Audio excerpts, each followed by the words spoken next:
ঈদ করলে আমার কি অবস্থা? আজকে কি কম টম হইলে ছেড়ে দিব নাকি না হইলে নিয়ে যাবো গা?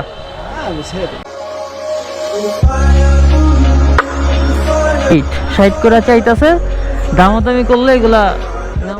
আসসালামু আলাইকুম। ঈদের আগের দিন গরুর হাটে ঘোরাঘুরি করতে করতে এখন চলে এসেছি জালকুড়ি করিতলা গরুর হাটে।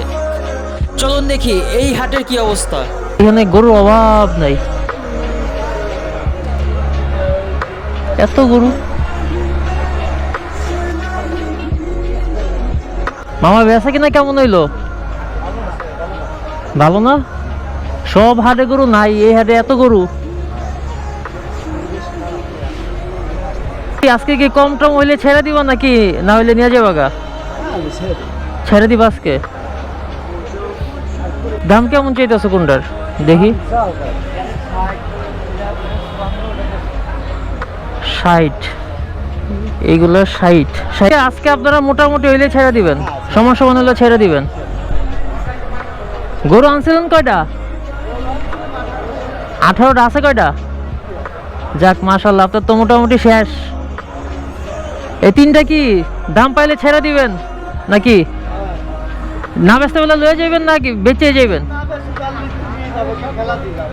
ফেলাই দিয়া যাবেন না, অনেকে আছে না কম টম পাইলেও ছেড়ে দিব। চাইতেছেন কত? 60 না, দাম ভালোই চাইছেন, দাম বাজার মূল্যে চাইছেন। দামাদামি তো করতে পারবো। ঈদ করলে আমার কি অবস্থা? কয়টা নিয়ে আসছিলেন গরু? মঙ্গলবারে আইছি। কয়টা নিয়ে আসছিলেন? 12টা আছে কয়টা? আছে দিকে। দুইটা। কেমন হইলো বেচা কিনা? কেমন হইলো? বেচা কিনা হলো তো। কাঁচাগোল্লা কত কোন? 180 যাচ্ছে মামা। 180। গরুটা দেখেন, 1,80,000 টাকা এই গরুর দাম বলতে ভালো। আমি সেটাই চাইছি। বলছি যোগাযোগ করছি। আমি তো ওই জন্য চাই নাই আপনার কাছে, যেটা দাম হয়েছিল সেটা চাইছি।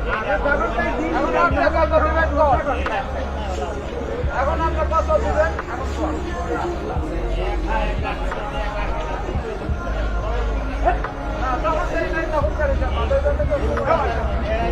যাই হোক, আপনারা যারা এখনো গরু কিনেননি তারা কিন্তু ঘুরে যেতে পারেন জালকুড়ির করিতলা এই গরুর হাট থেকে।